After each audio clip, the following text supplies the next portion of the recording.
माननीय सदस्यगण, अब महासचिव पर्चियों द्वारा मतदान की प्रक्रिया के बारे में जानकारी देंगे। I have to inform the honorable members that division will take place under Rule 367 AA by distribution of slips. All members seated in the Lok Sabha chamber will be supplied at their seats with eyes, nose, printed slips for recording their votes. Eyes slips are printed on one side in green, both in English and in Hindi, and nose in red on its reverse. On the slips, members may kindly record votes of their choice by signing and writing legibly their names, identity card number, constituency, state/union territory, and date. Members who desire to record abstention may ask for the abstention yellow color slip.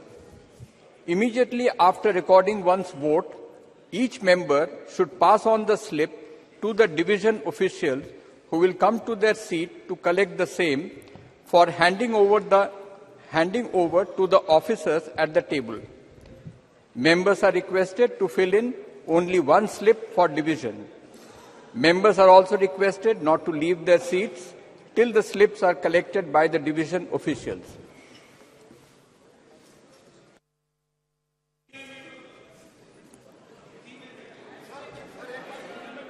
Hindi में बोल दें।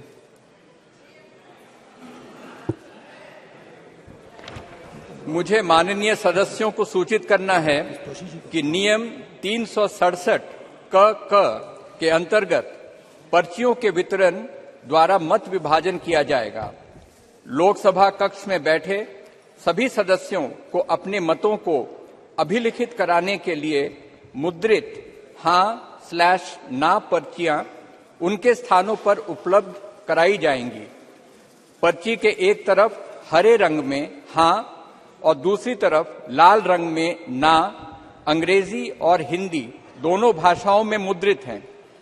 सदस्य कृपया पर्ची में अपनी पसंद का मत अपने हस्ताक्षर करके तथा अपना नाम, पहचान पत्र संख्या, निर्वाचन क्षेत्र, राज्य, संघ राज्य क्षेत्र और तारीख का स्पष्ट रूप से उल्लेख करते हुए अभिलिखित करें। जो सदस्य मतदान में भाग न लेने वाला मत अभिलिखित करना चाहते हैं, वे मतदान में भाग न लेने वाली पीले रंग की पर्ची की मांग करें। प्रत्येक सदस्य एक बार अपना मत अभिलिखित करने के पश्चात तत्काल पर्ची को उस मत विभाजन अधिकारी को देंगे, जो उसे सभा पटल के पास उपस्थित अधिकारियों को सौंपने के लिए उनके स्थानों पर इन्हें लेने के लिए आएगा। सदस्यों से अनुरोध है कि प्रत्येक मत विभाजन के लिए केवल एक ही पर्ची भरें। सदस्यों से यह भी अनुरोध किया जाता है कि जब तक मत विभाजन अधिकारियों द्वारा पर्चियों को एकत्रित नहीं कर लिया जाता, तब तक वे अपनी सीट न छोड़ें। माननीय सदस्यगण, अब मैं विधेयक पर विचार किए जाने का प्रस्ताव सभा के मतदान के लिए रखता हूं। प्रश्न ये कि भारत के संविधान का और संशोधन करने वाला विधेयक पर विचार किया जाए। अब मत विभाजन।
तो बीच बीच में हम आपको सीधे लोकसभा लेकर जा रहे हैं, वहाँ जो कुछ चल रहा है। और इस वक्त चूंकि एक बहुत ही ऐतिहासिक पल, ऐतिहासिक क्षण अगर ये यहाँ से पास हो जाता है और ये बिल पास होने के बाद अब कल राज्यसभा में, और राज्यसभा में भी पास कल करवाने की कोशिश सरकार करेगी। और पास तो होना ही है क्योंकि तमाम विपक्षी दल भी, कांग्रेस सहित तमाम विपक्षी दल इसके पक्ष में हैं। समाजवादी पार्टी, आरजेडी, तमाम विपक्षी दल, डीएमके, सब इसके, यानी कहीं ना कहीं आप देखिए कि जो इंडिया गठबंधन है वो इस बिल के पक्ष में है। लेकिन एक महत्वपूर्ण बात यहाँ पर ये आई कि यहाँ एक ओबीसी का मसला और दूसरा मसला जो सबसे बड़ा मामला जो था वो था कि इसको जल्दी से जल्दी पास करवाइए, जल्दी से जल्दी लागू कीजिए। और लागू करने की बात जो थी, राहुल गांधी कह रहे थे कि इसे तत्काल लागू करने की ज़रूरत है। तत्काल मीन्स आज की तारीख में लागू कीजिए, न कि इसे, और इसके लिए कास्ट सेंसस की ज़रूरत पड़ेगी, इसके लिए जाति आधारित जनगणना के अलावा नॉर्मल जनगणना की आवश्यकता पड़ेगी। और इन सब की बात यहाँ राहुल गांधी करते हुए, रखते हुए नजर आए थे। तो ये पूरा मामला और इसमें राहुल गांधी का भाषण बहुत ही शानदार, बहुत नपा तुला भाषण, नपे तुले अंदाज में, शब्दों के साथ राहुल गांधी भाषण दे रहे थे। और जब कास्ट सेंसस की बात आई तो कई जो सत्ता पक्ष के नेता हैं वो यहाँ पर कहीं ना कहीं राहुल गांधी के ऊपर छिटाकसी करते हुए नजर आए, बहुत कुछ। और जब कुछ आगे जैसे ये पास होता है वहाँ उसमें भी हम लेके चलेंगे। लेकिन अभी इस वक्त हमारे साथ कुछ वरिष्ठ साथी जुड़े हुए हैं, उन सबसे आपका परिचय करवाता हूं। इस पे हम चर्चा शुरू करते हैं दोस्तों, और उसके बाद सीधा चलेंगे फिर से हम संसद में जो कुछ हो रहा है। हमारे साथ मीनू जैन जी जुड़ी हुई हैं, हमारे साथ प्रोफेसर अखिल स्वामी जी जुड़े हुए हैं, हमारे साथ प्रोफेसर रविकांत जी जुड़े हुए हैं, प्रशांत टंडन जी आज एक लंबे अंतराल के बाद हमारे साथ जुड़े हुए हैं, और हमारे साथ सुनील शुक्ला जी, प्रेम कुमार जी और अमलेंदु उपाध्याय जी। आप सबका स्वागत करता हूं, इस्तकबाल करता हूं इस कार्यक्रम में। स्वागत, इस्तकबाल आप तमाम दोस्त, साथी, शुभचिंतक, आप सबका भी जो अब तक जुड़ चुके हैं, जुड़ने वाले हैं। क्यों महत्वपूर्ण है ये महिला आरक्षण बिल, और उससे ज्यादा आज जो कुछ हुआ इस पर एक गंभीर चर्चा भी हो सकती थी। लेकिन गंभीरता की बात जब आती है तो कहीं ना कहीं ऐसी ऐसी बातें होने लगती हैं, लगता है कि वहां सदन के अंदर एक बिल्कुल अखाड़ा बना हुआ है। राहुल गांधी बोलने आते हैं तब भी वही हाल है, और सत्ता पक्ष से जो भी साथी बोलने आते हैं उनका हाल तो ऐसा रहता है कि बिल्कुल इस देश में सिर्फ वही हैं और जो कुछ कर रहे हैं वही सही कर रहे हैं, वरना और कुछ आज तक किसी ने कुछ किया ही नहीं। जरा आना चाहता हूं प्रोफेसर अखिल स्वामी जी आपके पास, कैसे देखते हैं आप जो कुछ चल रहा है और उसमें जो बातें सामने आ रही हैं। राहुल गांधी कह रहे थे डरो मत, तो आसंदी से ओम बिरला साहब ने कहा ये सब यहां मत बोलिए। लेकिन बाद में अमित शाह कह रहे हैं राहुल गांधी को डरिए मत, डरो मत। क्या है जरा आपसे समझना चाहता हूं। नहीं राजीव जी, डरो मत का विरोध करने का मतलब तो ये होता है कि डरो, मतलब डरना कहना सभापति का या किसी का कहना ये तो बिल्कुल अनुचित है।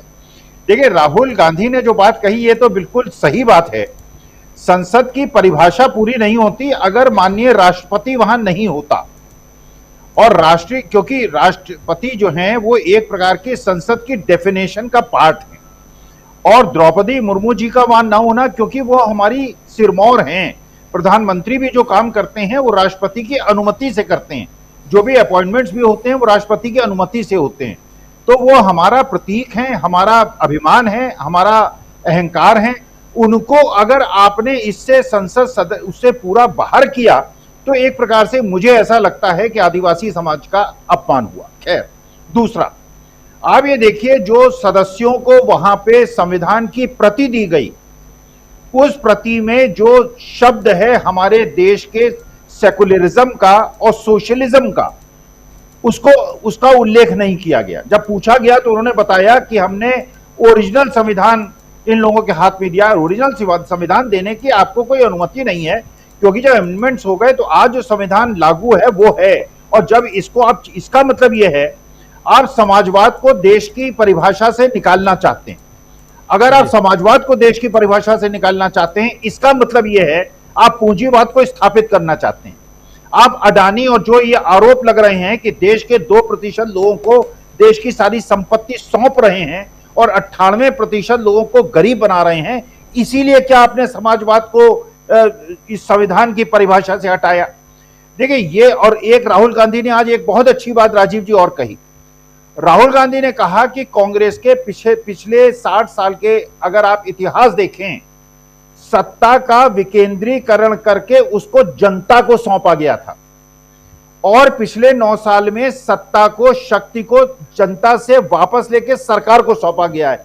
एक प्रकार का केंद्रीकरण हुआ है, एक प्रकार का सेंट्रलाइजेशन हुआ। अब महिला पिक पे आइए।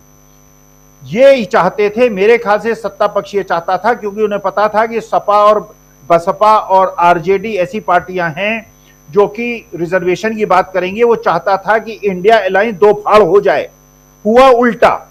आज की अगर आप बहस देखें, अनुप्रिया पटेल ने भी कहा कि हां ओबीसी रिजर्वेशन होना चाहिए क्योंकि वो ओबीसी को रिप्रेजेंट करती हैं।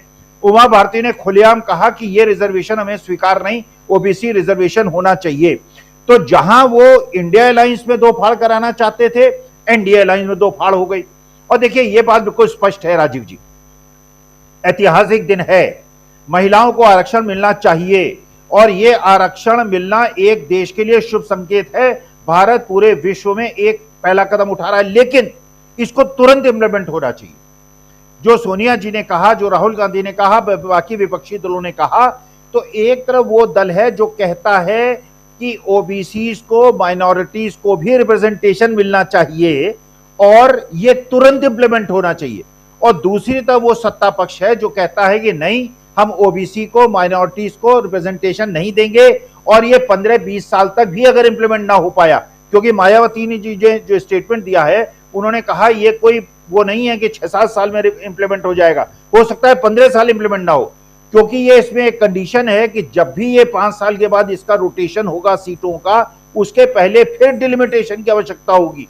तो एक प्रकार से महिलाओं के साथ धोखा हुआ है, ओबीसी के साथ धोखा हुआ है, माइनॉरिटीज के साथ धोखा हुआ है, और एक प्रकार से महिला आरक्षण का माहौल बना दिया है। अगर 2024 के चुनाव में और विधानसभा के चुनाव में बिना परिसीमन के इसी परिस्थिति में लॉटरी के अनुसार भी महिलाओं को 33% रिजर्वेशन दे दिया जाए तो एक शुभ संकेत होगा, वरना यह समझा जाएगा कि सत्ता पक्ष केवल एक जुमला दे रहा है और इसको इंप्लीमेंट करने का उसका कोई मंतव्य नहीं है। जी जी, प्रशांत जी क्या कहेंगे आप, किस रूप में आप देखते हैं इस पूरे आरक्षण बिल को? राजीव जी, आरक्षण का जो बिल लाया गया, पहली बात कि वो अच्छी बात है कि कितनी बार पार्लियामेंट में आप और हम रहे हैं, और हमने हर बार देखा कि जब भी महिला आरक्षण की बात आई, कोई ना कोई बहाने से वो बिल अटकता था।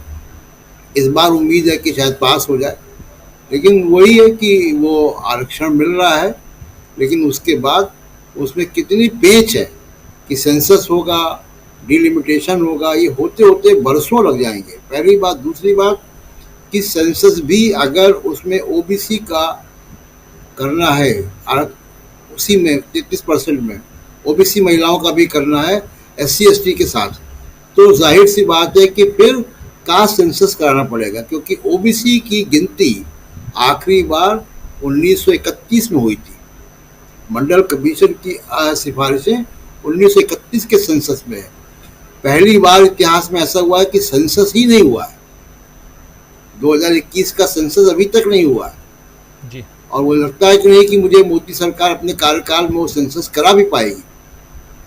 तो पहली बात। दूसरी चीज की देखिए, ओबीसी का क्यों मांग हो रही है कि कोटा विद इन कोटा या 33% महिलाओं के रिजर्वेशन में ओबीसी का रिजर्वेशन भी हो।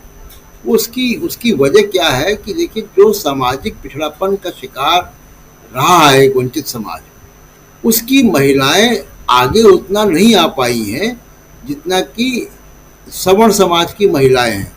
और उसमें क्या होगा कि पॉलिटिकल पार्टी जब कैंडिडेट देगी तो विजिबिलिटी की बात होगी, और विजिबिलिटी के आधार पर वो अधिकांश वो महिलाएं आएंगी जो नेताओं के परिवारों से हैं, या बड़े ब्यूरोक्रेट की रिटायर्ड हैं, या किसी बड़े लोगों, बड़े संपन्न परिवारों से आने वाली, संभ्रांत परिवारों से आने वाली महिलाओं का को ही टिकट मिलेगा, क्योंकि विजिबिलिटी का कोई भी पॉलिटिकल पार्टी जीत हार भी देखती है। उसमें हम जो वंचित समाज की महिलाएं हैं उनका कहीं पता भी नहीं चलेगा कि कहाँ गई। तो इसलिए ओबीसी आरक्षण जरूरी है। अब इसमें आप देखिए कि राजनीति की बात, आप इसमें कोई दो राय नहीं कि महिला आरक्षण बिल इस वक्त राजनीति के लिए लाए, क्योंकि वो महिला आरक्षण बिल अभी लागू नहीं हो रहा है। तो जाहिर सी बात है कि वो चुनाव में ढिंढोरा पीटने के लिए वो ला रहे हैं। तो अगर उस राजनीति की बात करें तो राजनीति में मोदी जी इस बार धोखा खा गए। जी, इस बार उनसे एक करके सुनते हैं जरा। पहले सोनिया गांधी ने क्या कुछ कहा था वो उसको सुनते, थोड़ा सा रोकना चाहूंगा जरा। सोनिया गांधी ने क्या कुछ इसकी शुरुआत की थी विपक्ष की तरफ से। कांग्रेस की नेता सोनिया गांधी ने जब अपनी बात रखी तो उन्होंने राजीव गांधी को याद किया, जरा सुनिए। अध्यक्ष महोदय, खुद मेरी जिंदगी का यह बहुत मार्मिक क्षण है। पहली दफा स्थानीय निकायों में स्त्री की भागीदारी तय करने वाला संविधान संशोधन मेरे जीवन साथी राजीव गांधी जी ही लाए थे। उन्होंने लाए थे जो राज्यसभा में 7 वोटों से गिर गया था। बाद में प्रधानमंत्री पीवी नरसिम्हा राव जी के नेतृत्व में कांग्रेस सरकार ने ही उसे पारित कराया। आज उसी का नतीजा है कि देश भर के स्थानीय निकायों के जरिए हमारे पास 15 लाख चुनी हुई महिला नेता है। राजीव गांधी जी का सपना अभी तक आधा ही पूरा हुआ है। इस बिल के पारित होने के साथ ही वह पूरा होगा। अध्यक्ष महोदय, कांग्रेस पार्टी इस बिल का समर्थन करती है। तो एक तरफ जहां सोनिया गांधी अपनी बात रख रही थी तो राहुल गांधी भी जब बाद में आए अपनी बात रखने तो उन्होंने भी ओबीसी, जिसकी बात आप कर रहे थे प्रशांत टंडन जी, ओबीसी की बात राहुल गांधी ने भी कही थी, जरा उसको भी सुन लेते हैं। और यहां जब राहुल गांधी ओबीसी और कास्ट सेंसस की बात कर रहे हैं तो क्यों हंगामा खड़ा हो रहा है सत्ता पक्ष की तरफ से, इस पे भी बात करेंगे। सुनिए पहले। तो सवाल उठता है कि इस देश में कितने ओबीसी हैं, कितने दलित हैं, कितने आदिवासी हैं, और उस सवाल का जवाब सिर्फ कास्ट सेंसस से मिल सकता है। तो मेरा सरकार को एक सुझाव है, सबसे पहले ये जो महिला का बिल है इसको आप पास कीजिए, आज पास कीजिए, ये जो आपके लागू कीजिए, और ये जो डिलिमिटेशन है जो आपने बोला है और ये जो सेंसस है इसकी कोई जरूरत नहीं है। 33% आप महिलाओं को सीधा दे दीजिए। और दूसरी बात इसको बदलिए, इसको आप बदलिए। कैमरा नहीं है सर, कैमरा नहीं है, आपको ही दिखाएंगे सर, पूरा भाषण में आपको ही दिखाएंगे। ये आप बदलिए। ये जो लिस्ट है ये ओबीसी समाज का अपमान है। 90 लोग हिंदुस्तान के सेक्रेटरी हैं, उनमें से 3 लोग ओबीसी समाज के हैं, 5% बजट को कंट्रोल करते हैं। तो जल्दी से जल्दी आप कास्ट सेंसस कीजिए, जल्दी से जल्दी जो हमने कास्ट सेंसस किया था उसका डेटा आप रिलीज कीजिए, और अगर आप नहीं करेंगे तो हम कर डालेंगे। Thank you. तो यहां राहुल गांधी अपनी बात बहुत गंभीरता से रखते हुए नजर आ रहे हैं, लेकिन इसी बीच जब वो हंगामा हो रहा था और कास्ट सेंसस की बात आई तो राहुल गांधी ने कहा डरो मत, जरा वो भी सुन लेते हैं। Don't worry, don't be scared, we are discuss. डरो मत, हम कास्ट सेंसस की बात कर रहे हैं, डरो मत। तो don't worry, don't be scared, we are discuss. डरो मत, हम कास्ट सेंसस की बात कर रहे हैं, डरो मत। तो डोंट वरी। राहुल गांधी ने यहां द्रौपदी मुर्मू जो देश की राष्ट्रपति हैं उनको भी याद किया। किस अंदाज में याद किया है जरा वो भी सुनिए। This is quite a nice building. nice peacocks, nice peacock feathers on the ground, nice peacock feathers in the chair. It's a nice, tasteful building. But frankly, I would have liked to see the President of India in this process. The President of India is a woman. She represents the tribal community, and it would have been befitting to have her visible in this transfer from one house to the other. तो सुन रहे थे आप, राहुल गांधी भी यहां caste census की बात कर रहे हैं, राहुल गांधी भी ओबीसी की बात कर रहे हैं। राहुल गांधी कह रहे हैं कि हम चाहते हैं कि आज की तारीख में अभी इसको लागू कर दिया जाए, यानी कि इसके लिए इंतजार न किया जाए, क्योंकि कहा जा रहा है, कहा ही नहीं बल्कि जो क्लॉज है इसमें 5वां नंबर, उसमें अगर हमारे पास हो तो जरा स्क्रीन पे ले भी आइए। 6 पन्नों का जो ये बिल है उसमें 5वें नंबर पर यह बताया गया है कि ये लागू तब होगा जब देश में परिसीमन होगा, जो परिसीमन 2026 में होना है और उसके बाद 2029 में, 2026 में परिसीमन और उससे पहले ये कल भी हमने आपको दिखाया था। और इस बिल को जो लोकसभा में पेश किया गया है ये उसी बिल की कॉपी है, और चूंकि बहुत छोटे अक्षरों में है इसलिए आप नहीं पढ़ पाएंगे, और उसमें भी अगर मोबाइल पे देख रहे होंगे तो बिल्कुल नहीं पढ़ पाएंगे।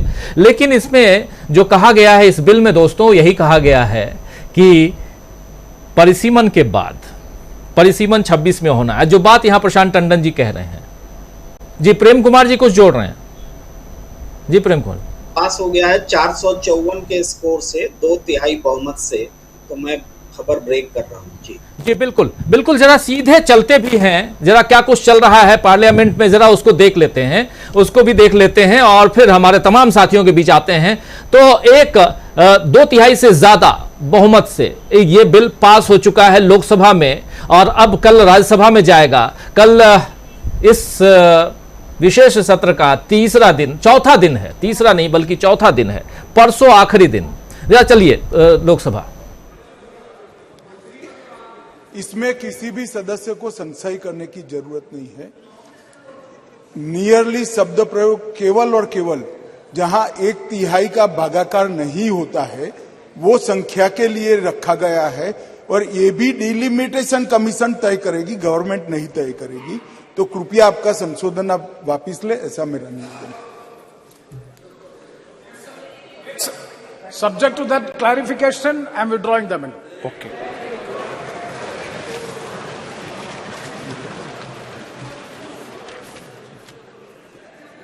असाउद्दीन ओवैसी जी, क्या आप संशोधन संख्या 37 प्रस्तुत करेंगे?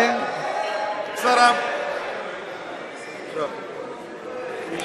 आप खड़े हो जाओ, चालू हो जाएगा mic. Sir, I am moving my amendment sir, and I am asking for a division on it.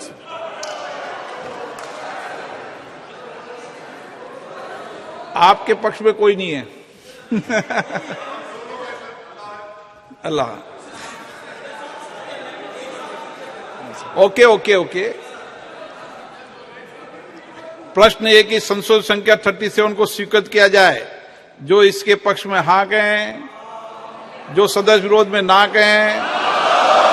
मेरे विचार में निर्णय ना वालों के पक्ष में, ना वालों के पक्ष में संशोधन 37।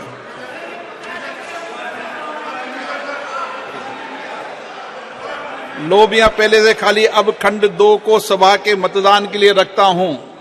प्रश्न है कि खंड 2 विधेयक का अंग बने, अब मत विभाजन।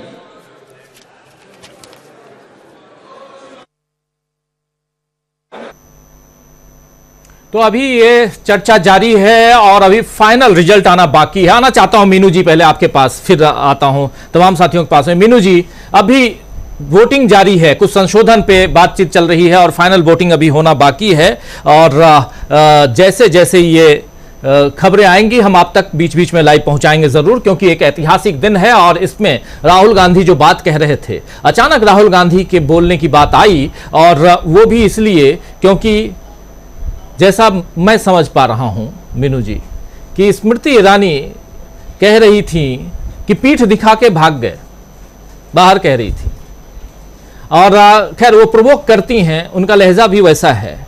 लेकिन राहुल गांधी की जो बात यहाँ है, जिसके कुछ अंश को हमने आपके सामने रखे, हालांकि राहुल गांधी ने 75% अपने भाषण का जो है वो इंग्लिश में बोला है और हिंदी के कुछ पार्ट क्योंकि हमारे तमाम साथी उन लोगों के लिए लेकर आया हूँ, और उसमें जो बात है उसमें अग्रेसन भी है, उसमें बहुत ज़रूरी सूचनाएं भी हैं, और सबसे बड़ी बात कि कह रहे हैं राहुल गांधी कि आज की तारीख में अभी से इसको लागू करना चाहिए। कैसे देखा जाए मीनू जी इसको? जी राजीव जी, देखिए ये मोदी जी जो है ये बहुत महिलाओं को इस देश की थोड़ा बेवकूफ समझ रहे हैं। जो असल में जो आज निशिकांत दुबे ने कहा, उन्होंने इस आरक्षण को आर्टिकल 81C, आर्टिकल 81(3) और 82 से जोड़ दिया है, जिसका मतलब यह है कि 31 की जो जनगणना होगी, 21 वाली तो नहीं हो पाई, और अभी सरकार ये वाली सरकार करा भी नहीं पाएगी, अब तो समय भी नहीं बचा है। तो जो 31 की जनगणना होगी वो जनगणना के नतीजे आएंगे, उसका एनालिसिस होकर नतीजे आएंगे, 2 साल से 3 साल भी लग सकते हैं उसमें। उसके बाद डिलिमिटेशन आयोग स्थापित होगा, वो डिलिमिटेशन करेगा और तब इनके अनुसार तब निश्चय होगा कि भाई महिलाओं को कितना आरक्षण दिया जाए, कहां दिया जाए, कैसे दिया जाए। इस हिसाब से 2034 का इलेक्शन भी निकल जाएगा लोकसभा का। इसका मतलब यह है कि 2039 में आरक्षण लागू होगा, ये जो आज बिल पास हो रहा है। कितने साल बाद? 15 साल बाद। तो किसका बेवकूफ बना रहे हैं? मतलब ये बारीकी महिलाओं को समझने की जरूरत है। 2039 में लागू होगा ये आरक्षण। मोदी जी तो पता नहीं कहां होंगे उस वक्त, भगवान जाने। तो और महिलाएं भी जो सोचे बैठी हैं, ये जो है ना, ये मोदी जी का ऐसा है कि उन्होंने आपके सामने वो गाजर लटका दिए, भागते रहो उसके पीछे कि हमें मिल जाएगी। वो बिल्कुल महाछलावा जनता के साथ और महिलाओं के साथ। और अगेन जो अभी ओबीसी की बात आ रही है, एक तरफ तो आप ओबीसी की को ध्यान में रखते हुए अपनी योजनाएं बनाते हैं, खुद को ओबीसी प्रोजेक्ट करते रहते हैं, हर वक्त अपने मंत्रियों की परेड कराते हैं कि हमारे 27-28 है, और जब आरक्षण देने की बात आई महिलाओं को तो आपने हाथ पीछे खींच लिए। ये लिप सर्विस है, दिखावटी, पाखंड, कि आप करना दिखा रहे हैं ऐसा, इलेक्शन जीतने के चक्कर है ये सारा, कि दिखा तो ऐसे दिया कि भाई हमने बिल पास करा दिया। जैसे आज ये बिल पास हो गया, अब अभी देखना आप, कल अभी थोड़ी देर में ही आप देखना कि क्या सोशल मीडिया पे किस तरीके का ये लोग तांडव मचा देंगे कि मोदी जी ये ऐतिहासिक, और ये उसके डिटेल्स में कोई नहीं जाएगा कि ये 2039 की बात कर रहे हैं मोदी जी। तो ये छलावा बंद करें। लेकिन जो जानकार लोग हैं, समझदार लोग हैं, और जो आपके चैनल्स पे जैसे हो रही है लगातार डिबेट, उससे मोदी जी का क्या है कि गुब्बारा फूस हो गया। मतलब मोदी जी, चौबे जी जो है ना, छब्बे जी बनने चले थे और छब्बे जी दुबे जी बन के वापस आ गए। ये मोदी जी को समझ लेना चाहिए कि इतनी भी होशियार, ठीक है आप बहुत होशियार हैं, बहुत तिकड़मे जानते हैं, बट आप जो टेक्निकल बातें हैं उनको आप टेक्निकल लोगों के जिम्मे ही रहने दें, और या फिर उनकी सलाह से करें काम। आप खाली फोल्डर लेके आ गए जी, महिला बिल का खाली निकला वो। अल्टीमेटली मोदी जी ने बता दिया था कि कुछ नहीं है इसके अंदर, खाली है ये फोल्डर। वो तो हमें समझने में देरी हो गई, जब तक वो फोटो नहीं आया हमें क्या पता था इसके अंदर कुछ है नहीं। तो ये बिल्कुल बेवकूफ बनाने वाली महिलाओं को बात है। और एक आधी आबादी की बात आप कर रहे हैं, उसमें ओबीसी महिलाओं की भी, तो अगर ओबीसी आधी है आबादी, 50% तो मारा जाता है ओबीसी को है वो इसमें, तो उनके यहाँ भी आधी आबादी 25% हो गई इस देश की। तो आप 25% को तो वंचित रख रहे हैं उससे, और एक फाड़ पैदा करना चाह रहे हैं उल्टे, और यूनाइटेड हो गए कांग्रेस ने और अन्य पार्टियों ने। जो आप बिल की स्ट्रेंथ बता रहे हैं कि कितने से पास हुआ है, तो सबने समर्थन कर दिया। ये चाह रहे थे कि इनके अंदर फाड़ हो जाए, हो हल्ला मचेगा। जैसा प्रेम कुमार जी बता रहे थे, 454 वोट पक्ष में पड़े। हाँ, तो इन्होंने 454 जी 454 वोट से ये पास हो गया है। आप घटा लीजिए, इसमें मेरा इतना मैथ्स ज्यादा स्ट्रांग नहीं है। तो वो जो है, जो 454 में वो 543 उसमें से 454 घटा लीजिए आप लोग खुद से, तो थैंक यू।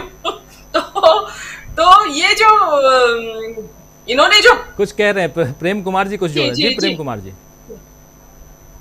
विरोध में सिर्फ 2 पड़े हैं, ऐसा मैं देख पा रहा हूं, दैनिक भास्कर में एक खबर है। जी खैर, हम लोग तो लाइव देख रहे हैं। चलिए, लाइव जो आ रहा है वहाँ से सीधा तो कहा जाता है ना कि अगर आपके पास प्रत्यक्ष को प्रमाण की ज़रूरत नहीं होती तो हमको किसी अखबार की ज़रूरत नहीं, हम तो सीधा। प्रेम कुमार जी, आप जो इन्फॉर्मेशन दे रहे हैं बहुत धन्यवाद आपका, शुक्रिया। लेकिन बहुत बड़ी बात है कि यहाँ 454 वोट, कितने लोग उपस्थित थे? मैक्सिमम उपस्थिति थी, और 543 में से अगर माइनस करें तो ऐसे भी ये पूरा का पूरा सदन, लगभग पूरा सदन इस बिल के पक्ष में था। इसमें कोई दो राय नहीं है, सबने इस बिल के पक्ष में बात की। लेकिन एक बहुत गंभीर चर्चा यहाँ छेड़ रही हैं मीनू जैन जी कि डिलिमिटेशन यानी परिसीमन अगर 2026 में जो ड्यू है वो तब होगा जब आप सेंसस करवाएंगे, आप जनगणना करवाएंगे। 2011 की जनगणना में कास्ट सेंसस को भी करवाया गया था, और उसके बारे में राहुल गांधी अपने भाषण में कह रहे थे कि आप उसको जारी कर दीजिए। मैं अभी कोशिश करूंगा कि उसको भी सुनाऊं आप लोगों के बीच। कह रहे हैं कि अगर आप नहीं जारी करेंगे तो हम तो आ ही रहे, हम जारी कर देंगे। तो यहाँ बहुत बड़ी बात है। जी मीनू जी। जी, मैं ये कह रही थी कि इससे पहले भी तो आरक्षण दिए गए हैं बगैर सेंसस के, बगैर डिलिमिटेशन के। ईडब्ल्यूएस दिया गया, इकोनॉमी बैकवर्ड सेक्शंस को जो दिया गया, इकोनॉमी वीकर सेक्शंस को जो दिया गया, उसमें कौन से डिलिमिटेशन और सेंसस की बात आई? वो कहां से आपने आंकड़ा निकाला कि कौन कौन दिया जाएगा और किस किस को दिया जाएगा? तो ये चीजें तो ध्यान भटकाने वाली बातें हैं। उससे पहले भी संशोधन होते रहे, राज्य सरकारों ने संशोधन करती रही अपने हिसाब से। तो ये जो चाहेंगे तो अभी 2024 से ही हो सकता है। और मोदी जी का क्या है, वो तो नोटबंदी भी एक झटके में कर देते, एक झटके में लॉकडाउन कर देते, एक झटके में आरक्षण दे दो। आपके बल्ले बल्ले जिस इंटेंशन से आप ला रहे हैं इस बिल को, वो तो जब ही पूरा होगा ना जब आप इसको लागू कर देंगे, और आपकी विधानसभा में भी बल्ले बल्ले और लोकसभा में भी। एक चीज और कहना चाहती हूँ राजीव जी, ये कहा जा रहा था कि भाई बहुत बड़ा डिजिटल संसद है ये, तो उस डिजिटल संसद की तो पहले दिन ही टाई फिक्स हो गई जब वो बोला कि जो बिल की कॉपी है वो डिजिटली आपके स्क्रीन पे आएंगी, हार्ड कॉपी किसी को उपलब्ध नहीं कराई गई वहां पे।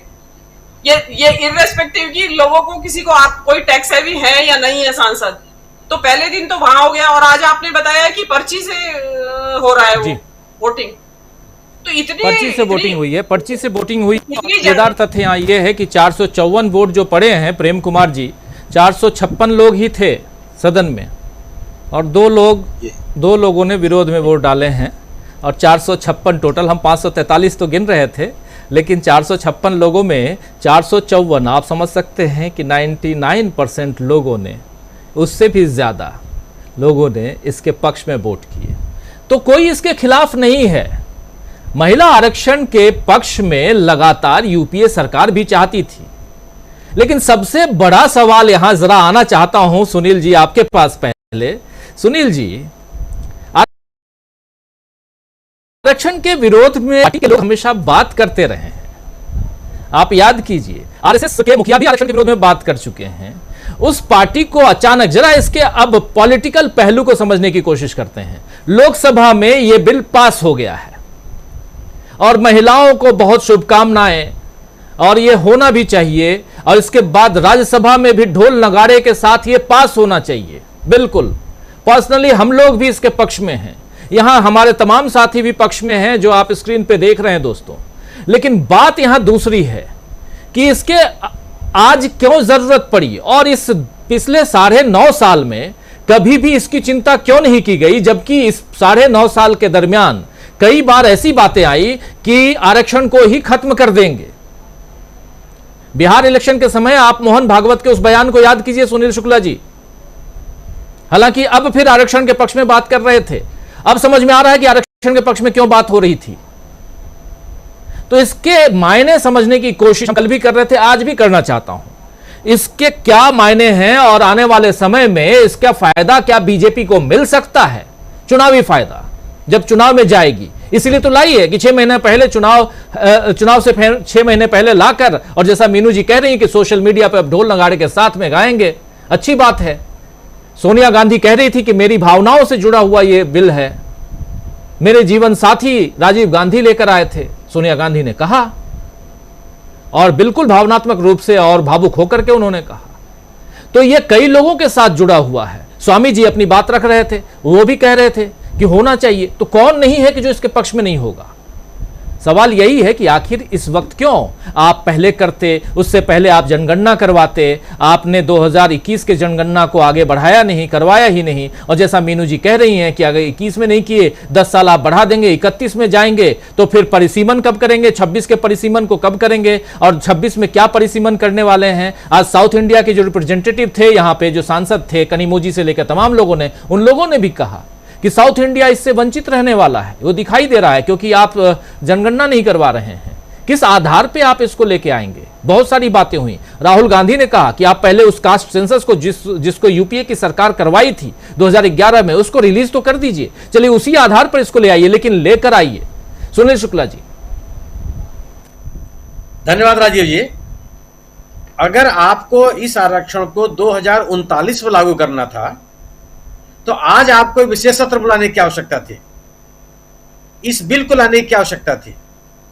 अगर आप, क्या आज के समाज में महिलाओं को लोकसभा में और विधानसभा में आरक्षण देने की आवश्यकता नहीं है? आज 2023 में जब आप बहस कर रहे हैं तो क्या उस समय आप महसूस नहीं करते हैं कि देश की सबसे बड़ी पंचायत में महिलाओं का प्रतिनिधित्व बढ़े? और अगर आप इसकी आवश्यकता महसूस करते हैं, जिसके लिए आज आप इससे बहस कर रहे हैं, तो तत्काल क्यों नहीं लागू होना चाहिए?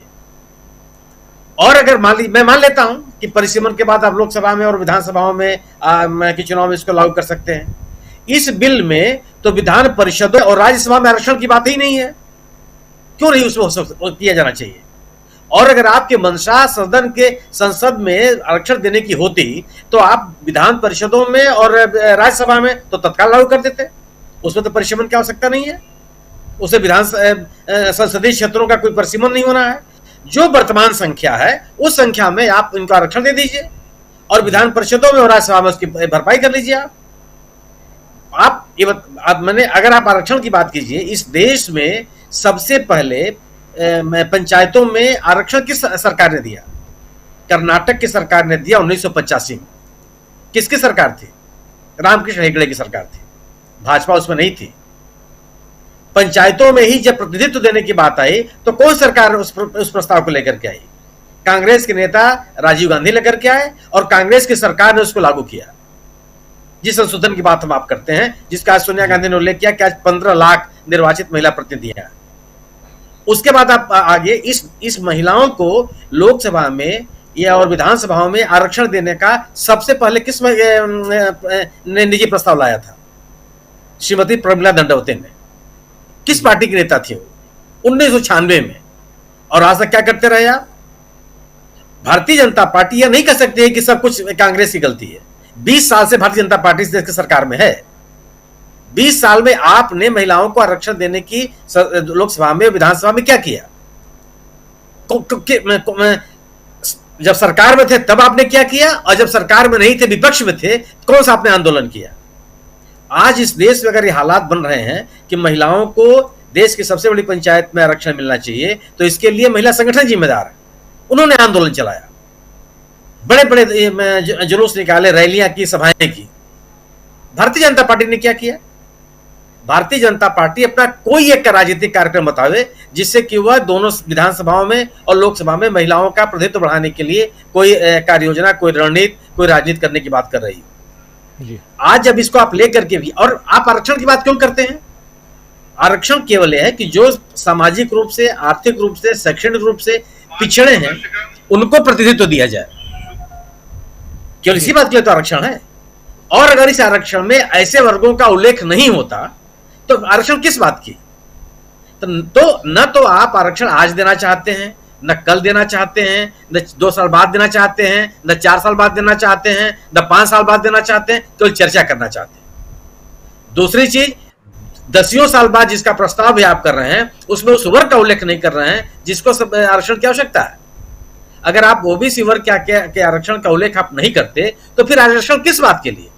फिर इसको क्यों न माना जाए कि केवल जो पहले से राजनीतिक रूप से प्रतिष्ठित लोग हैं, अधिकार संपन्न लोग हैं, उन परिवार की महिलाओं को आप लोकसभा और विधानसभा में पहुंचाना चाहते हैं, बिना ओबीसी को जो पिछड़ा है, जिसका प्रतिनिधित्व भी कम है, उसमें उस वर्ग का अगर आप उल्लेख करेंगे तो क्या आरक्षण देने की मंशा पूरी होती है?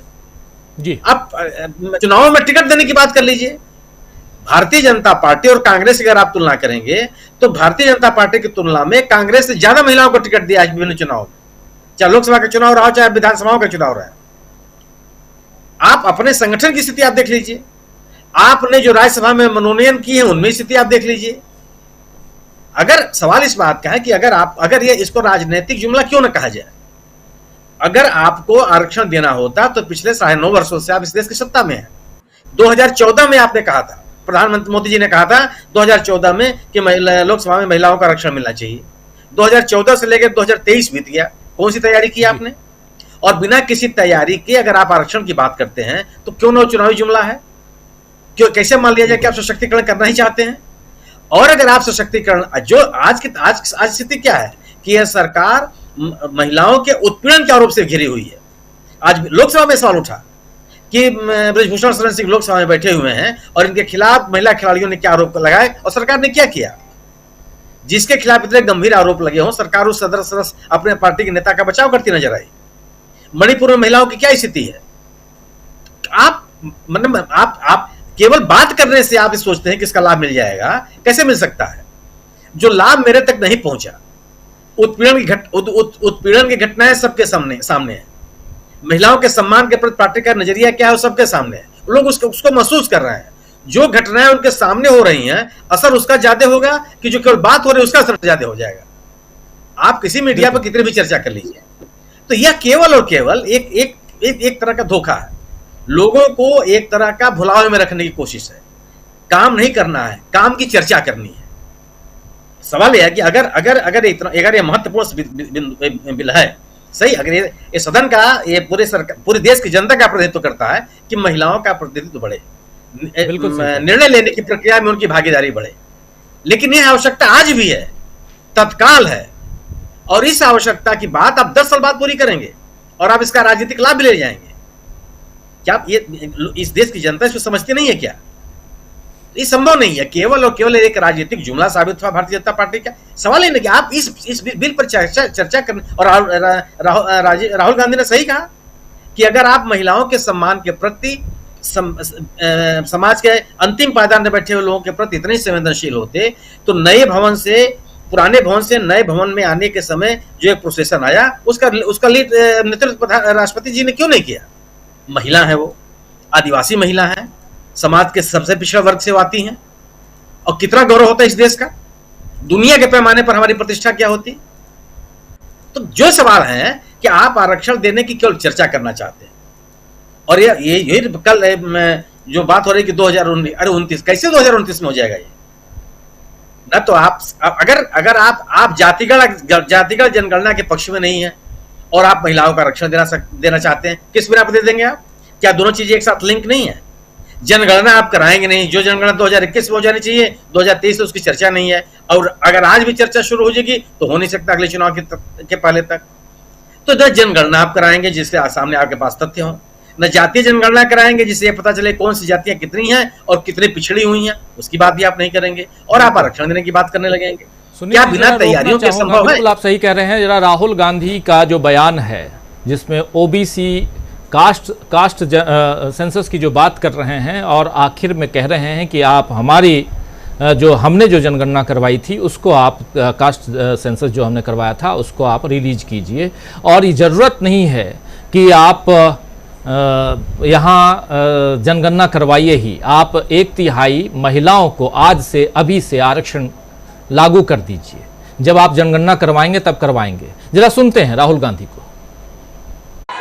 तो सवाल उठता है कि इस देश में कितने ओबीसी हैं, कितने दलित हैं, कितने आदिवासी हैं, और उस सवाल का जवाब सिर्फ कास्ट सेंसस से मिल सकता है। तो मेरा सरकार को एक सुझाव है, सबसे पहले ये जो महिला का बिल है इसको आप पास कीजिए, आज पास कीजिए, ये जो आपके लागू कीजिए, और ये जो डिलिमिटेशन है जो आपने बोला है, और ये जो सेंसस है इसकी कोई जरूरत नहीं है, 33% आप महिलाओं को सीधा दे दीजिए।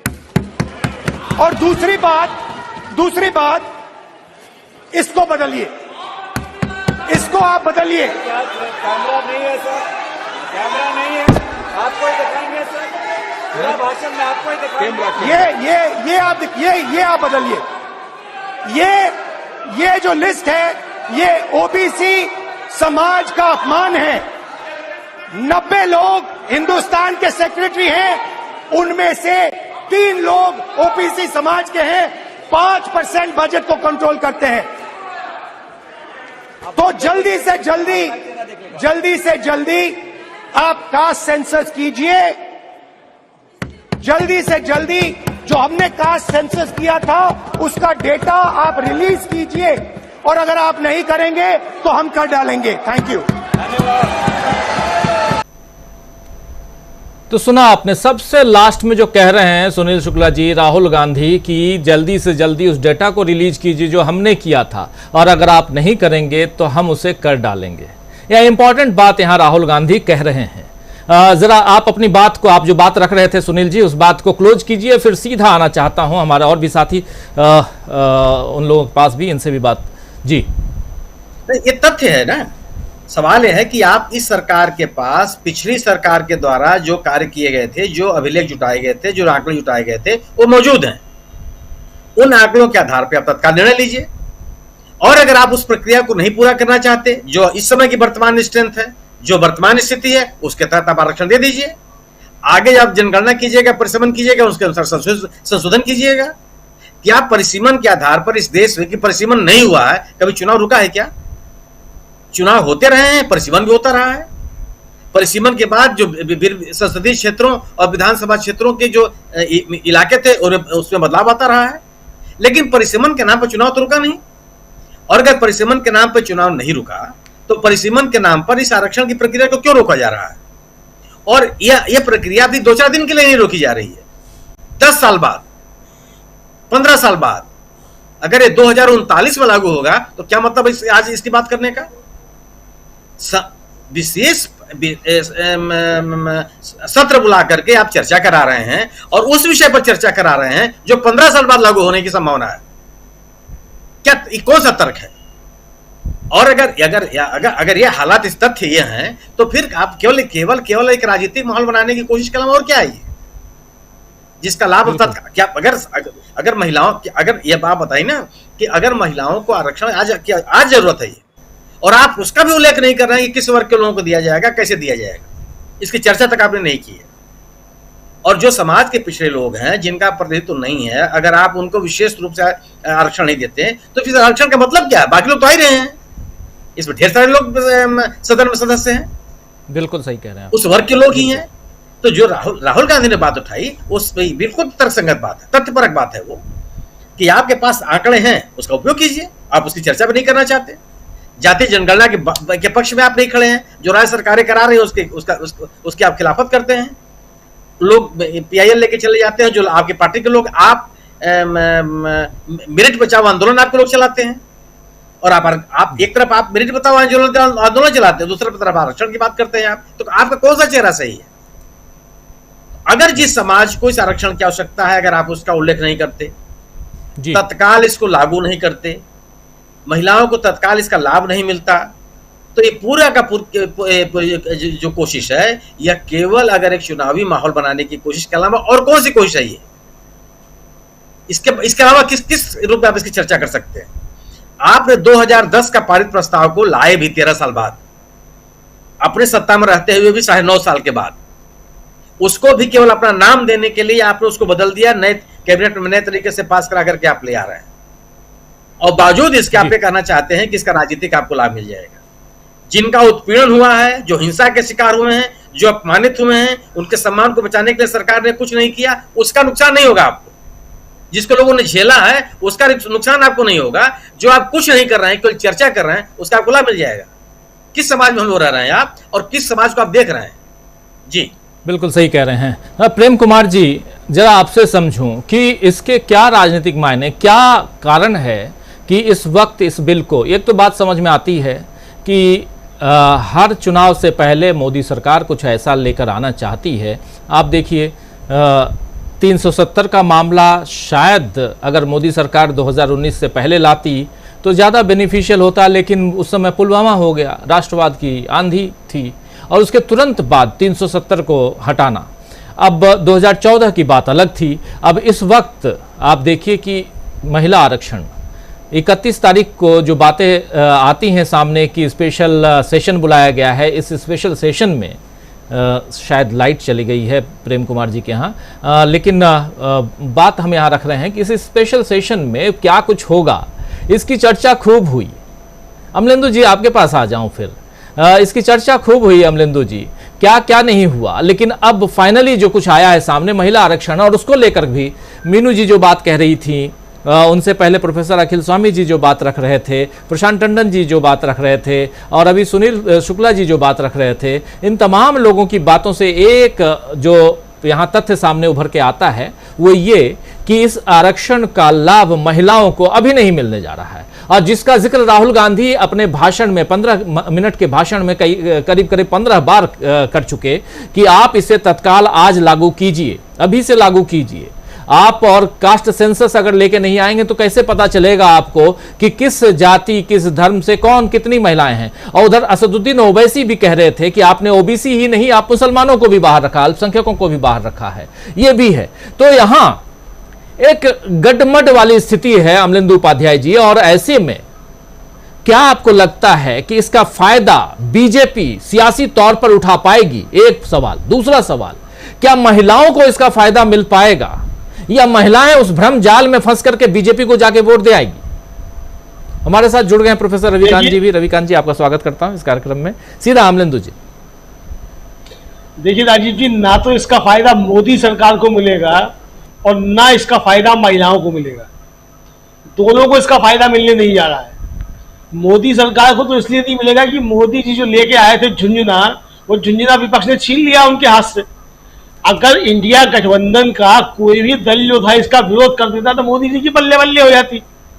तो उस विपक्ष ने तो छीन लिया इनके हाथ से कि भाई सरकार में आप थे तो बिल तो आपको ही लेकर के आना था, प्राइवेट बिल तो आ नहीं सकता था कि समाजवादी पार्टी ले आती या राजद ले आता या कांग्रेस ले आती। तो यूपीए सरकार जो बिल लेकर के आई थी वो तो अपनी सरकार में ले ही आई थी। 9 साल से सत्ता में आप थे तो ये बिल लेकर के आपको ही आना था। तो चाहे मोदी जी लेकर के आते हो, मोदी जी की जगह गडकरी प्रधानमंत्री होते तो वो लेकर के आते, भारतीय जनता पार्टी के प्रधानमंत्री होते, चूंकि 9 साल सरकार आपकी है। इत्तेफाक की बात है कि मोदी जी 9 साल से प्रधानमंत्री है भारतीय जनता पार्टी को। भारतीय जनता पार्टी ने अभी तक बदला नहीं अपना प्रधानमंत्री। हो सकता है 2024 से पहले बदल दे, और नहीं बदला तो भी 2024 तक जब तक चुनाव तक तो रहेंगे मोदी जी भारतीय जनता पार्टी की तरफ से प्रधानमंत्री। तो आप ही को लेकर के आना था, तो आप उसको लेकर के आए। लेकिन ये झुंझुना जो था वो विपक्ष ने एक तरीके से उनके हाथ से छीन लिया। तो इसका फायदा अब मोदी जी को नहीं मिलना, बल्कि नुकसान इसका उल्टा होना है।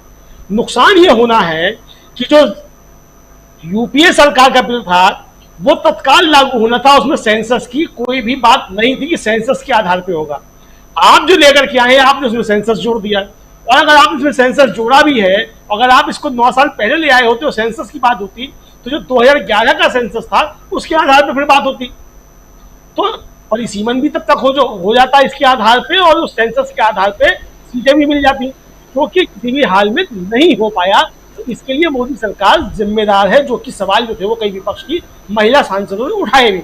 तो इसका फायदा मोदी जी को नहीं मिलने वाला है। दूसरा उनका नुकसान ये हो गया कि आपकी जो मानसिकता थी 2 स्तर पे वो खुल के आ गई कि आप महिला विरोधी भी हैं और आप जो है वो दलितों और ओबीसी के विरोधी भी हैं। क्योंकि आपने उस आरक्षण की उसमें व्यवस्था नहीं की, ओबीसी आरक्षण की, और बार-बार विपक्ष ये मांग करता रहा कि इसमें जो है उनके लिए अलग से आरक्षण की बात कीजिए। बल्कि जो निशिकांत हुए खड़े हुए राजीव जी बोलने के लिए, उन्होंने तो एक तरीके से ओबीसी के आरक्षण का विरोध ही कर दिया। यानी जो भारतीय जनता पार्टी की असली नीति है वही सामने आ गई। दूसरी बात राजीव जी ये है कि जो लोग सबरीमाला मंदिर के अंदर महिलाओं के प्रवेश को लेकर के सुप्रीम कोर्ट के आदेश के खिलाफ खड़े हो जाते हैं, और हमारे गृह मंत्री एक तरीके से सुप्रीम कोर्ट को धमकाते हैं कि जन भावनाओं के अनुसार जो वो फैसले होने चाहिए सुप्रीम कोर्ट के, वो महिलाओं के आरक्षण की बात कर रहे हैं। तो ये तो पूरी पट्टी सामने खुल चुकी है कि आप कितने हैं। और काकोली दस्तीदार जो तृणमूल कांग्रेस की सांसद थी, उन्होंने बाकायदा सदन के अंदर खड़े होकर ब्रजभूषण सिंह का नाम लेकर के कहा कि ये आप बैठे हुए, और भारतीय जनता पार्टी की ना तो कोई महिला सांसद उसमें कुछ बोली, ना अमित शाह जी कुछ बोले, उसमें किसी ने कुछ नहीं कहा। तो इसका मतलब जो सारी चीजें थी वो सामने खुल करके आ गई हैं, और महिलाओं को इसका नहीं मिलने जा रहा है। क्योंकि जिस तरीके से चीजें सामने आई हैं उसमें स्पष्ट हो गया है कि 2039 तक भी महिलाओं को यह आरक्षण नहीं मिलने वाला है। तो बहुत चतुराई के साथ जो है ये एक चुनावी चूंकि हथियार कुछ बचा नहीं था पास में, सारे हथियार फेल हो चुके थे, तो इस हथियार को आजमाने की कोशिश की गई और वो हथियार भी खुद तक निकला एक तरीके से। तो कुल मिला के जो है मुझे लगता है कि इसका फायदा ना भारतीय जनता पार्टी को होने जा रहा है, ना महिलाओं होने जा रहा है। नई सरकार आएगी और नई तरीके से महिला आरक्षण बिल को फिर से लेकर के आएगी राजनीति। मुझे लगता है कि इस बात को नोट करके रख लिया जाए। जी, लेकिन क्या ओबीसी की नाराजगी बढ़ेगी प्रेम कुमार जी?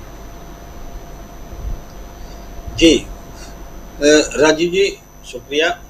देखिए, इस पूरे प्रकरण में कि जो स्पेशल सत्र बुलाया गया, ऐसा लगा जैसे कि बहुत कोई आपातकालीन चीज होने वाली है। तो महिला आरक्षण बिल को देख करके तो लग रहा है कि कोई जल्दबाजी थी नहीं। जब इतने साल बाद इसको इम्प्लीमेंट होना है, तो ऐसी कौन सी आपदा थी कि तुरंत स्पेशल सत्र बुलाया जाता? तो ये एक बड़ा क्वेश्चन खड़ा हो गया। स्पेशल सत्र का माने ही बदल गया।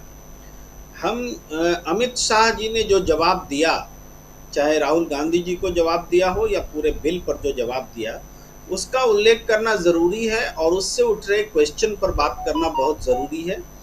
अमित शाह जी ने कहा कि आप समर्थन कीजिए या मत कीजिए, 2029 से पहले ये आरक्षण, महिला आरक्षण बिल नहीं आने वाला है। एक बात उन्होंने साफ कह दी। दूसरा, उन्होंने कहा कि ओबीसी का नाम लिए बगैर कि हम ओबीसी को आरक्षण नहीं देंगे, ये भी उन्होंने कह दिया। ये कैसे कहा वो मैं बताता हूँ। उन्होंने कहा कि सदन में जो व्यवस्था है कि एससी को, एसटी को और बाकी जो सदस्य हैं जनरल कैटेगरी में आते हैं, इसी व्यवस्था के अनुरूप हमने महिला आरक्षण में बिल का प्रावधान किया है। तो इस तरीके से उन्होंने कहा चूंकि ओबीसी का को रिप्रेजेंटेशन में आरक्षण नहीं है, इसीलिए हम लेकर के नहीं आए हैं। देखिए, फैक्चुअली ये करेक्ट है, लेकिन जो सरकार बात बात में संविधान संशोधन कर देती है, अगर उसके पास इच्छा शक्ति हो तो वो ओबीसी को रिजर्वेशन देना चाहे तो वो यहाँ भी वो संविधान संशोधन लेकर आ सकती है। लेकिन इसकी कोई तैयारी नहीं दिखी, ओबीसी को रिप्रेजेंटेशन में रिजर्वेशन देने की कोई तत्परता नहीं दिखी और उन्होंने साफ एक तरह से मना कर दिया कि हम ओबीसी को रिजर्वेशन नहीं देने जा रहे हैं। एक और बात जो अमित शाह ने कही कि तुरंत क्यों लागू नहीं हो सकता, इसके बारे में जो राहुल गांधी ने सवाल उठाए थे, इसको तुरंत लागू किया जाए। तो अमित शाह जी ने थोड़ा सा व्यंग्य में भी कहा कि वो तो यहाँ नहीं है, लेकिन उन्होंने कहा कि ये क्यों नहीं तुरंत लागू हो सकता है।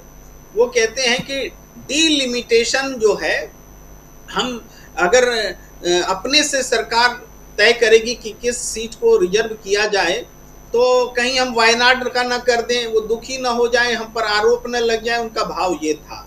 तो हम डीलिमिटेशन जो कि अर्ध न्यायिक संस्था है उसको सुपुर्द करना चाहते हैं कि वो तय करे कि किस सीट को पहले महिलाओं के लिए रिजर्व किया जाए।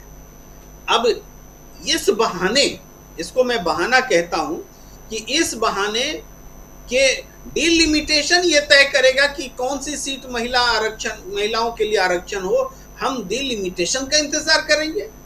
क्या कोई दूसरी कमेटी नहीं बन सकती इस बात के लिए कि कौन इसको तय करेगा? ये बहुत बड़ा बहाना है देर से करने का या तुरंत नहीं करने का। यानी राहुल गांधी ने जो सवाल उठाया कि तुरंत के तुरंत इसको लागू कीजिए, इसका जो जवाब अमित शाह ने दिया ये कतई विश्वसनीय जवाब नहीं है कि डीलिमिटेशन चूंकि अर्ध न्यायिक संस्था है वही तय करेगी कि कौन सीट पर किसको रिजर्व किया जाए। तो इस तरीके से अमित शाह जी ने जो जवाब दिया वो वास्तव में जवाब नहीं था, बहानेबाजी थी। इस बात को मैं कह रहा हूं और मैं भी तर्क देते हुए ही कह रहा हूं। मैं महुआ मोइत्रा जी की भी बात को याद दिलाना चाहता हूं। उन्होंने बहुत चैलेंजिंग अंदाज में कहा कि हमने तो अपनी पार्टी में 37% रिजर्वेशन दे रखा है, हमारे सांसदों की संख्या 37% है महिलाओं के लिए, इसलिए तृणमूल कांग्रेस को फॉलो नहीं करना है। सरकार क्या कर रही है? भारतीय जनता पार्टी तृणमूल कांग्रेस को फॉलो करे, वो अपने यहाँ 37% आरक्षण दे करके दिखाए, हम महिलाओं को आरक्षण देने में आगे हैं।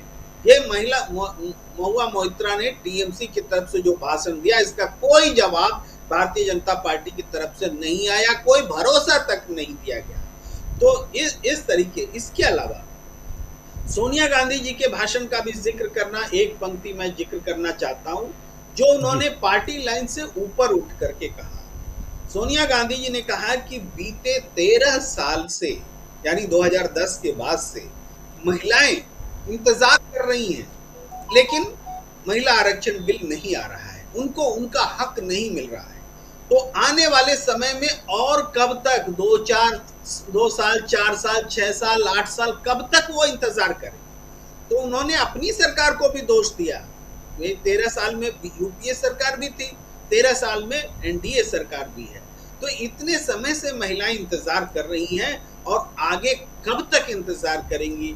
ये इतना बड़ा सवाल आम महिलाओं का सवाल है। ये पार्टी लाइन से उठ करके सोनिया गांधी ने ये सवाल उठाया, इसका भी जवाब अमित शाह ने या किसी ने नहीं दिया कि इसका क्या जवाब दिया जाए।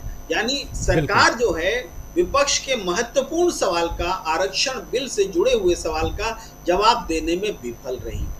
अब इसका थोड़ा सा पॉलिटिकल पहलू पर आते हैं कि इसका ये जो किया गया, जो माइलेज लेने के लिए, महिलाओं का फायदा लेने के लिए, रिटर्न गिफ्ट के तौर पर उनको वोट मिले, इसके लिए जो उन्होंने किया, तो वो भी इस पूरे बहस को देखने समझने के बाद महिलाओं को प्रत्यक्ष रूप से कुछ भी अनुभूति नहीं होगी कि उनको मिला क्या, जब उनका रिप्रेजेंटेशन में होगा ही नहीं, रिप्रेजेंटेशन में आरक्षण मिलेगा ही नहीं, और कब मिलेगा कोई नहीं जानता। तो जब महिलाएं ठगी हुई महसूस कर रही हैं, मैं तो कहता हूं कि सितंबर के महीने में अप्रैल फूल मना दिया गया है। जी, सितंबर के महीने में अप्रैल फूल, और ये क्या महिलाओं के साथ एक धोखा है या कुछ और है? राहुल गांधी लेकिन एक बात और कह रहे थे कि 90 सेक्रेटरीज जो हैं गवर्नमेंट ऑफ इंडिया में, 90 में से आउट ऑफ 90 मात्र 3 ओबीसी के हैं,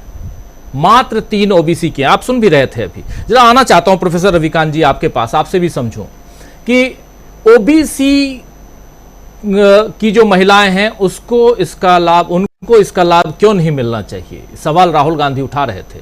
राहुल गांधी ये सवाल भी उठा रहे थे कि आखिर आप कास्ट सेंसस क्यों नहीं कर रहे हैं, और अगर वो नहीं करेंगे और उसके अलावा आम जनगणना नहीं करेंगे तो फिर आप परिसीमन कैसे करेंगे, डिलिमिटेशन कैसे करेंगे 2026 में? और जब ये सब नहीं होगा, जैसा अभी प्रेम कुमार जी बता भी रहे हैं, उसके राहुल गांधी के ठीक भाषण के बाद अमित शाह देश के गृह मंत्री भाषण देने आए तो उन्होंने साफ साफ कह दिया कि इसका आप साथ दें या ना दें, हम इस आरक्षण को परिसीमन के बाद ही लागू करेंगे, और परिसीमन आयोग जो है वो तय करेगा आगे परिसीमन को लेकर के, गवर्नमेंट ऑफ इंडिया नहीं या मोदी सरकार नहीं करने वाला। तो सवाल ये उठता है कि ये कहीं ना कहीं अधर में लटका हुआ मामला दिखाई दे रहा है, जिसके बारे में मीनू जी भी बता चुकी हैं, आप तमाम साथी बता चुके हैं कि इस हिसाब से तो ये 2029 नहीं बल्कि 2039 का मामला बनता है। यानी 15 साल तक आप इंतजार कीजिए अगले 15 साल के लिए। अच्छा, प्रावधान ये भी है कि 15 साल तक ही आरक्षण रहेगा, 15 साल के बाद अगर सरकार चाहेगी तो इस आरक्षण को बढ़ा सकती है। तो 15 साल बाद अगले 15 साल के बारे में सोचिए। लेकिन मलाई आज खाने की कोशिश कर रहे हैं हम कि जो सामने इलेक्शन है, जरा आपसे यह भी समझूं कि 2023 में जो 5 राज्यों के इलेक्शन है और 2024 में जो आम चुनाव है, इन दोनों में कितना फायदा हो सकता है मोदी सरकार को? देखिए राजीव जी, नरेंद्र मोदी ने अपने आप को फंसा लिया है, और मैं इसे इस रूप में देखता हूं कि ये मोदी के अपने कार्यकाल का आखिरी जुमला है, फरेब है, धोखा है। और धोखा उनके साथ किया है जो 10 साल से मोदी जी का समर्थन कर रहे हैं, वो महिलाएं जो मोदी जी को इतना विश्वास के साथ देख रहे हैं। दूसरा, ओबीसी का मुखौटा लगा करके मोदी जी घूम रहे थे, हर चुनाव में उन्होंने ओबीसी कार्ड खेला। अगर उन्होंने मंत्रिमंडल का विस्तार किया तो बाकायदा ये पहली बार हुआ भारत के इतिहास में जब मंत्री के सामने उसकी जाति लिखी गई, और ये कहते साहब हम जाति के आधार पर राजनीति नहीं करते। सारा ढोंग आपने 9 साढ़े 9 साल किया।